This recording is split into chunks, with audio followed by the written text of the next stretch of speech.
Hello, everybody. We turn our attention today to lesson seven of emerging cybercrime trends. Remember, last weekend we were concentrating on cybersecurity risk management process, and I asked you to do more research and check on threats, vulnerabilities, and consequences of these threats manifesting or these threats coming true. So today we are going to turn our focus to motivations behind cyber attacks. We are going to turn our attention to motivation behind cyber attack. And before I start, I think most of you already know one of the leading motivation in cyber attacks is financial gain. Financial gain is one of the motivating factor in most crimes. In most crimes, one of the motivating factor is financial gain, among other factors. So we are going to turn our attention to this lesson today, and I hope everybody is okay. I am well. It is also night here today. It is exactly 10 p.m. I know there it is during the day now, but here it is night. So let us start on what we are supposed to be learning today. So we are going to be looking at the motivations behind cyber attacks, and we shall look at political or social point. We shall look at radical hackerism. We shall look at financial gain. We shall look at intellectual challenge. We shall look at business competition, and then we shall look at cyber warfare. We shall look at cyber warfare. Cyber warfare is closely related to terrorism. Cyber warfare is closely related to terrorism. So we shall look at these topics today and learn something. Political or social point. Political or social point. State-sponsored actors receive direction, funding, or technical assistance from non-state to advance that nation's particular interests. State-sponsored actors have stolen and exfiltrated intellectual property, sensitive personally identifying information, personal identifying information, and money to fund or further espionage and exploitation causes. In rare cases, this data appear for sale on underground black markets. Instead, this data is usually kept by the actors for their own purposes. Although data taken from data breaches might not always appear on underground markets, what can appear are the tools and guides for how to take advantage of the vulnerabilities that allowed access to the vulnerable systems in the first place. Take note of that. Although this data taken from data breaches might not always appear on underground markets, what can appear are the tools and guides for how to take advantage of the vulnerabilities that allowed access to the vulnerable systems in the first place. As an example, a researcher published the flow that was used to penetrate Equifax, and within 24 hours, the information was published to hacking websites and included in hacking toolkits. Note, however, that there has not been official attribution of who conducted the intrusion into Equifax. There has been no official attribution or no official report regarding this breach. As we move on, in a few cases, state-sponsored actors have conducted cyber attacks which degrade, disrupt, or destroy computing systems to send a political message. An example of this is the 2014 attack by Sony Pictures Entertainment, where North Korea wanted to advance its political agenda and in part to stop the release of the movie The Interview. So an example of this, an issue where these attacks have happened there as a motivation. An example of this is the 2014 attack on Sony Pictures Entertainment, where North Korea wanted to advance its political agenda and in part to stop the release of the movie, The Interview. The example of North Korea is related to political as a motivation for the attack. This was in part due to political reasons. And then rather than viewing what they do as breaking laws, state-sponsored actors maintain that they are acting in accordance with their own laws, and most have accepted that cyber espionage is a legitimate state activity. So they don't view their actions as breaking laws.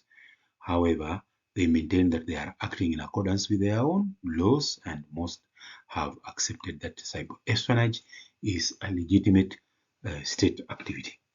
Deterrence. Diplomatic, financial, and economic consequences is thought by some to play a role in preventing these types of attacks from happening or escalating. So number one, we have spoken about political, and we have seen that political is state-sponsored.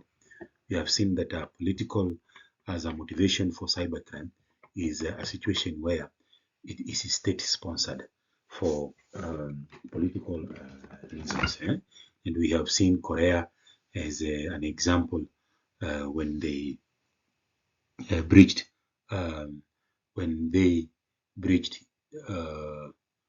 Korea. We have seen Korea as an example when they breached Sony Pictures Entertainment in 2014. And then now, rather than viewing what they do as breaking laws, remember, state-sponsored actors maintain that they are acting in accordance with their own laws, and most have accepted that cyber espionage is a legitimate state activity. Now, let's move to second motivation, which is radical hackerism. Hacktivists are typically motivated by a cause, political, economic, or social. From embarrassing celebrities to highlighting human rights to waking up a corporation to its vulnerabilities to going after groups whose ideologies they do not agree with, hacktivists may steal and disseminate sensitive, proprietary, or sometimes classified data in the name of free speech. Other times, they aim to deny access to a particular service or a website by conducting a distributed denial of services (DDoS) attack, essentially denying legitimate access by flooding a website with more traffic than it can handle, causing the site to crash. These are hack activities are like political protests. These are like protesters. They mainly use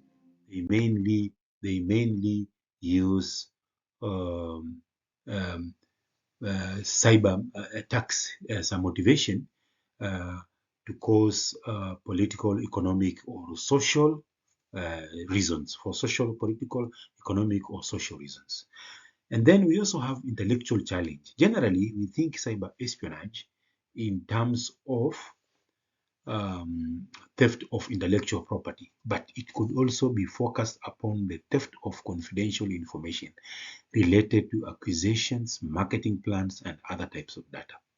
Nation-state actors are considered the largest group of cyber espionage attackers, but there have been examples of companies engaging in cyber espionage against competitors, business competition, Safaricom, Airtel, Keroche, Kenya Breweries. This kind of business competitions. So you'll find that one company is stealing information from another company with the aim of stealing their secrets, their processing data, their policies and procedures in terms of competition. So there is also intellectual challenge. Intellectual challenge is one motivation for cybercrime. Moving on, we have financial gain. Cyber criminals are motivated by financial gain. This one everybody knows. They are about making money. They want access to our personal, financial, or health data in order to monetize them on underground black markets. For the retail sector in particular, the stolen data from these hacks appeared within days on black market sites. So financial gain. There are those cyber criminals who engage in this activity mainly to make money and to sell this information to black market and to sell this data to black market. So just take off financial gain, and then we proceed. These markets are dispersed, diverse, and segmented, rapidly growing, constantly changing, and innovating to keep pace with consumer trends and prevent law enforcement and security vendors from understanding them. They come in many forms. Some are dedicated to one product or a specialized service. Others offer a range of goods and services for a full life cycle of an attack, from the tools needed to exploit a system all the way through to the cyber laundering of the stolen goods. So financial gain. Again, these markets are easy for almost anyone to get involved in, at least at the most basic levels. Cyber criminals operate behind anonymous and peer-to-peer networks, such as Tor and Open Bazaar, respectively, and use encryption technologies and digital currencies, such as Bitcoin, to hide their communications and transactions. Take note of that.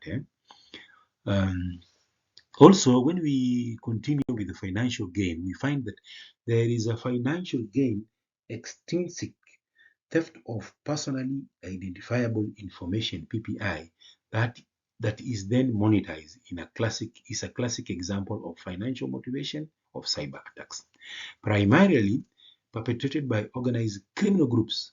This motivation represents a large percentage of cyber attacks against retailers and healthcare providers.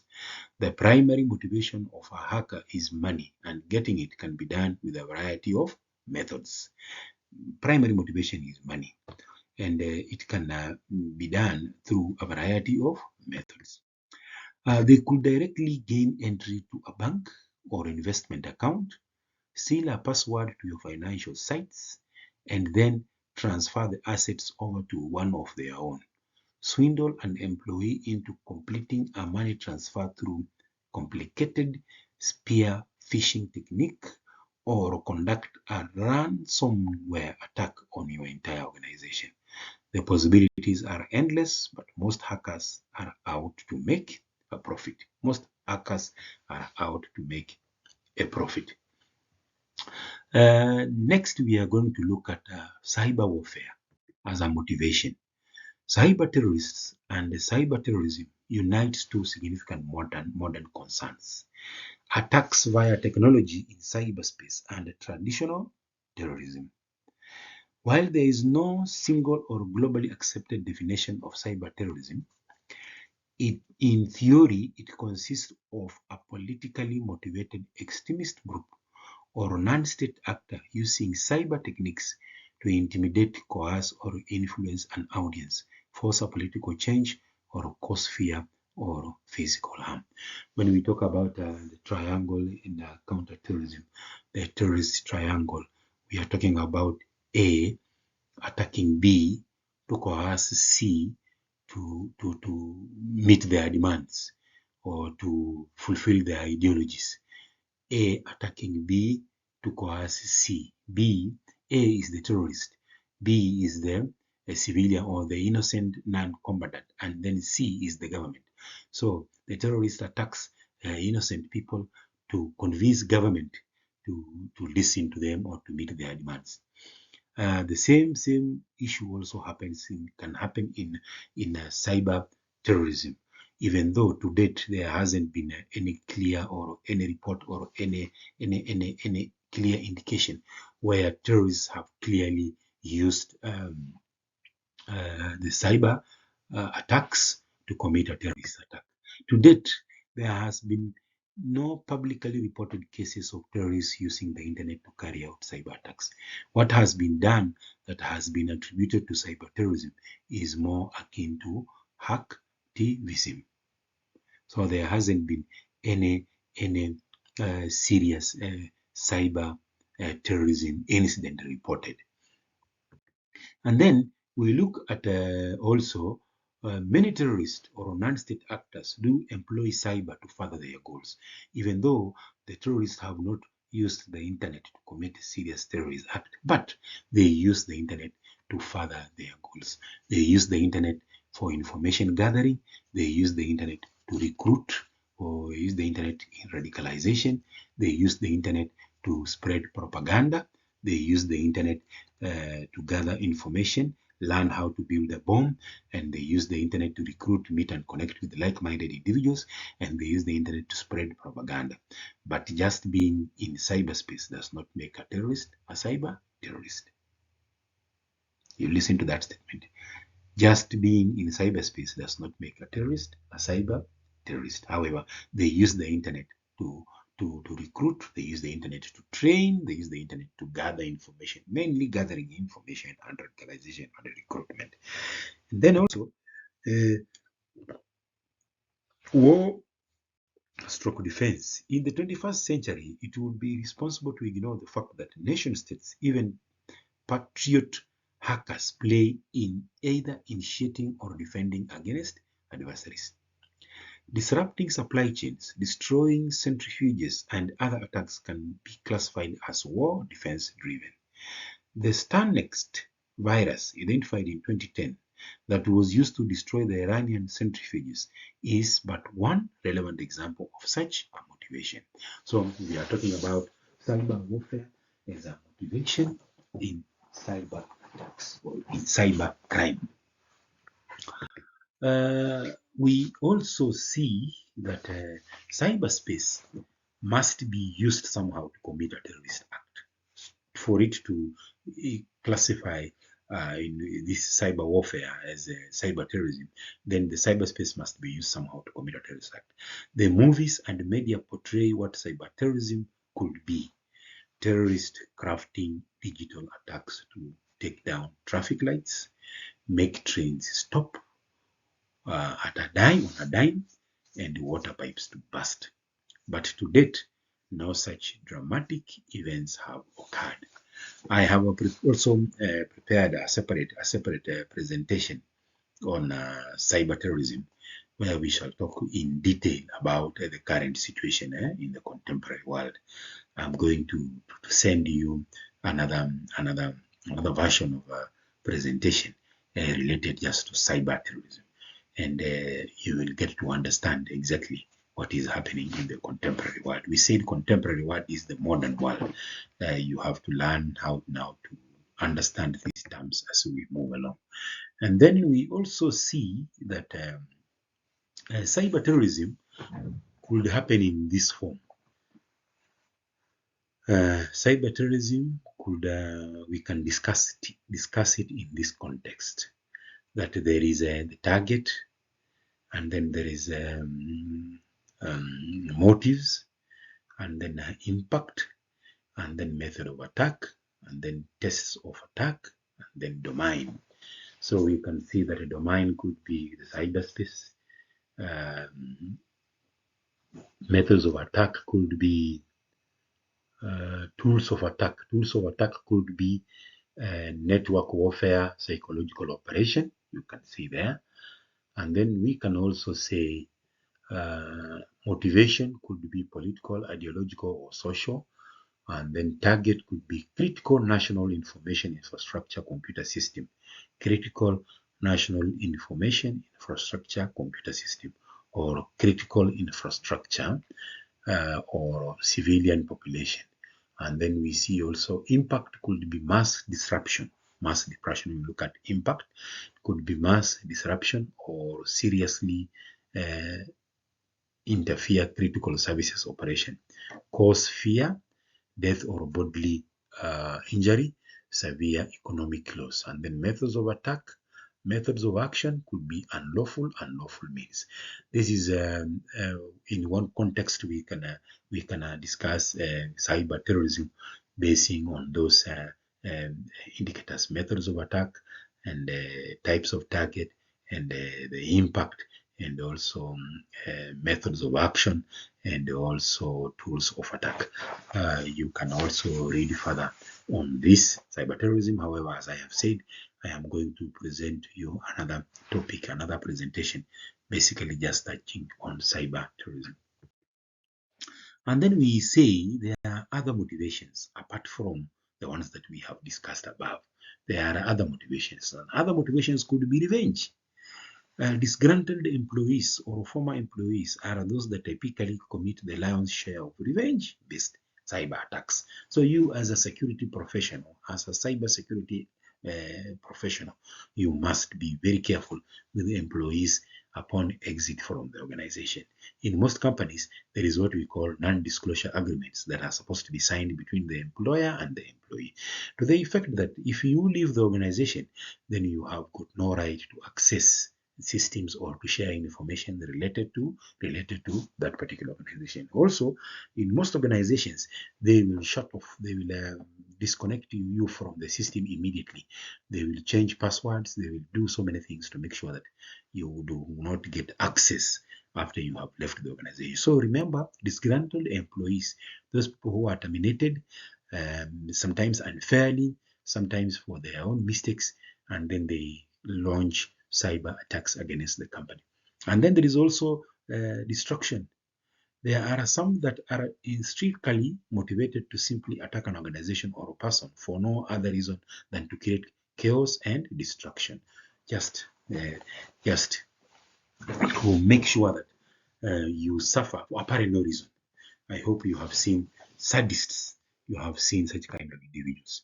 And then a great example is that of notorious bank robber Slick Willie Sutton. When asked, it was reported that he stated he robbed banks because that is where the money is. In reality, he stated simply, he stated he simply loved to rob banks. Money was not a motivating factor. He just simply loved to rob banks. It gave him a certain kind of high just to be able to access a bank and to be able to commit a robbery. So it gave him a certain kind of a feeling that it is really just nice because I am able to do it. So it is unfortunate, but it is true. It is very true that he robbed banks, and when asked, he said that is where the money is. So it was like a person who was just making a disruption. And then we also look at another motivation, which is facilitation. Cyber attackers frequently use proxies and other systems to attack their final target. For this reason, it is important to note that some organizations and systems may simply be convenient targets which enable and facilitate attacker actions. Consider botnets. Systems are compromised to enable them to then attack other systems.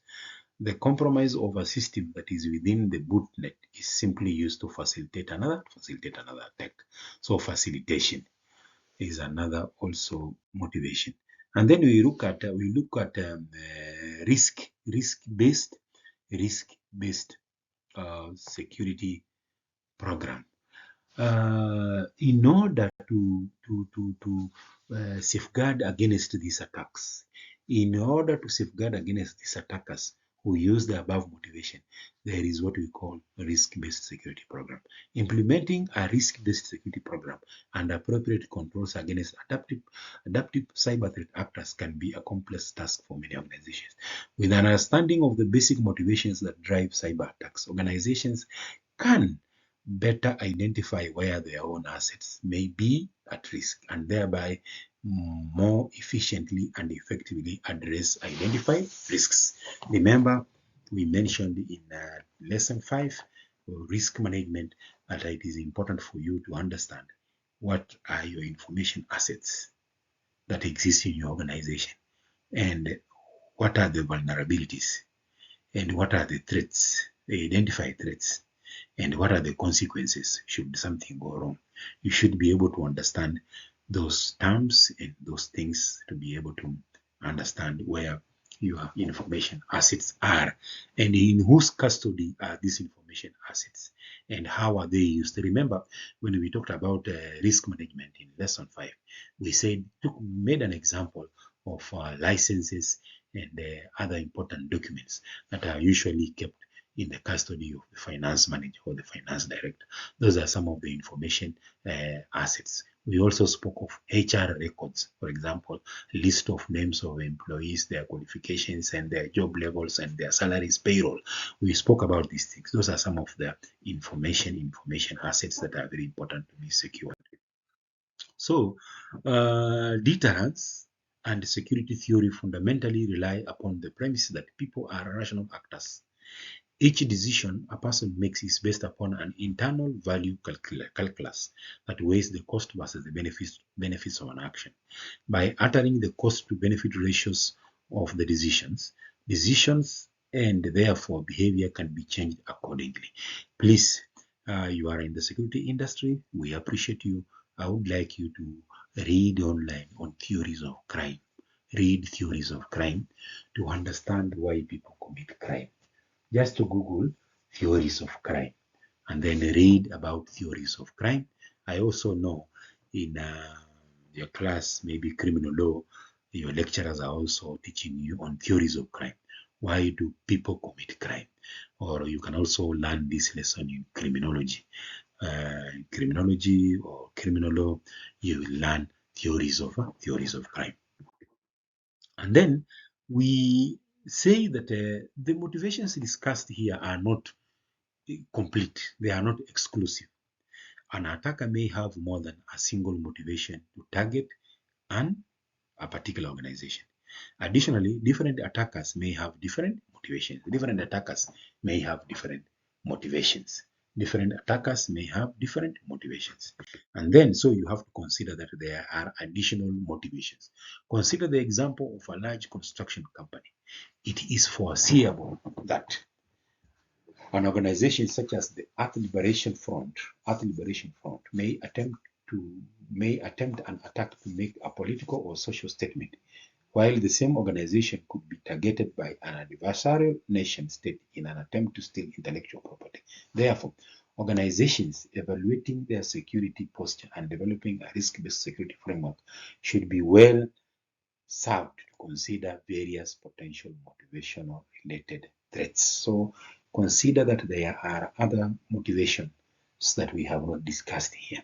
What we have discussed is just the main motivations. There are other motivations because actors, cyber criminals, attackers may have more than a single motivation to target a particular organization. Additionally, different attackers may have different reasons to target an organization. So you have to remember those things as we move ahead. And then we also look at have to look at another area where we talk about for operational plans development, the combination of threats, vulnerabilities, and impacts must be evaluated in order to identify important trends and decide where effort should be applied to eliminate or reduce threat capabilities. Eliminate or reduce vulnerabilities and assess, coordinate, and deconflict all cyberspace operations. This is from one book that I was reading, and the information says that for operational plans development, combination of threats, vulnerabilities, and impacts must be evaluated in order to come up with a proper, effective risk based security program, then you have to understand threats facing your organization. You have to understand what are the vulnerabilities in the systems, and what are the information assets, and what is the impact should something go wrong, or should we be under attack. Those are things to keep in mind. And then also you have to consider also what makes an organization a target for cyber attacks. What makes an organization a target for cyber attacks? Possession of any PPI regulated data, such as payment card data. PPI is personal information, healthcare data, or bank accounts, financially motivated attacks. And then also an organization may be a target due to a global or large brand that is affiliated with something that could be considered offensive to some groups. That could be considered to offensive to some groups. For example, if an organization like what happened with the terrorist attack in France, where they targeted the magazine that was um, uh, uh, writings about negativity about the Quran. You remember Charlie Hebdo? I think it was called Charlie Hebdo. I'm not very sure, but I want you to also read about this. Organizations which builds products or services that may incite extremists. An example would be animal testing or mining. Organizations that build products or services that may incite extremists. An example would be testing or mining.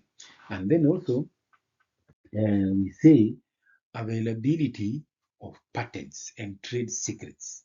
Even specialized processes can be at risk. This is due to espionage. And then support of US military. An example would be supply chain management or manufacturing of parts that could be used by the military warfare defense. And then revenge are acts that are normally undertaken for the intrinsically satisfying value of simply doing harm. All companies are subject to this. Also, we look at threats and risks. When considering the threats and the associated risks that face an organization, it is important to also consider the motivations that may drive attackers. By doing so, organizations can more efficiently and effectively apply applicable controls, as motivations for attackers often drive the attack method. So you at your level, wherever you are working, whatever you are doing, you have to think of the motivations that people could have to access your systems, or to hack your systems, or to commit cybercrime against your organization. Once you know the motivations, then you can be in a better place to efficiently and effectively apply applicable controls, as motivations for attackers often drive the attack method. And then also we say, consider, for example, nation-state cyber espionage and intellectual property theft. Various reports indicate that the primary method for such attacks is advanced persistent threat, APT. Those desiring to steal payment card data typically install malware on point-of-sale systems with the intent of stealing magnetic strip data. Companies conducting a risk analysis will be well served to consider such motivations when evaluating their exposure. I have an assignment for you that I want you to write me some small notes on what is POS, how are these systems used, which type of organizations use these systems, how do cyber criminals manipulate these systems. This is a 2-page essay. Just write something and then send it to my email address, maganiwayne@yahoo.com. And please do the assignments. The assignments that I have been sending you, I want the feedback, because if I don't receive the feedback, I can clearly tell you that you are now moving in the wrong direction. I want the feedbacks to the assignments that I have given you. You can go back to from lesson 1, and I made it clear that you have to do the assignments. So if you have forgotten what we discussed or what I asked you to do, you better tell me so I remind you. This is another assignment. What is POS? How are they used? Which type of organizations use these systems? How do cyber criminals manipulate these systems? The purpose of these assignments is to make you read on your own and do some research, is to bring you to the level that you can do your own research and write a 2-page essay in your own words covering whatever subject that you choose. So do these assignments and let me have the feedback. And then in conclusion, we say knowing what motivates hackers is a key part of protecting yourself and your organization against cyber criminals. A layered, comprehensive cybersecurity strategy is the baseline security measure required to safeguard and secure organizations. Baseline security measure is the start point. Baseline. The most basic security measure you can put in place is called baseline. A layered, comprehensive. Layered is a stages of security, like a two-factor authentication. You have the first stage and then you have the second stage. Before you can access the system, you must use password, and then after that, you must use face recognition, or you must use fingerprints or other systems to access information that you need. So that is a layered, comprehensive cyber security strategy. It's the baseline security measure required to safeguard and secure organizations. And then also protecting information and systems from every vantage point, including networks, devices, applications, transmissions, privileges, and storage is critical, as is regularly training of staff on the latest cyber threats, trends, and ransomware. Phishing attacks is required. You need to do these things to be able to protect your information assets. You need to do vantage point, including networks, protecting networks, devices, applications, transmissions, privileges, and storage is crucial. Also, training of staff on latest cyber threats and ransomware phishing attacks is required. Are there security concerns in your organization or business? That is a question I want you to take home. Are there cyber security concerns in your organization or your business? Think about it. Have a look at your organization. Conclude on your own if there are cyber security concerns existing in your organization. So in this lesson, which is lesson number 7, we have briefly touched on motivations for cybercrime. And what we have discussed is 1, political or social point.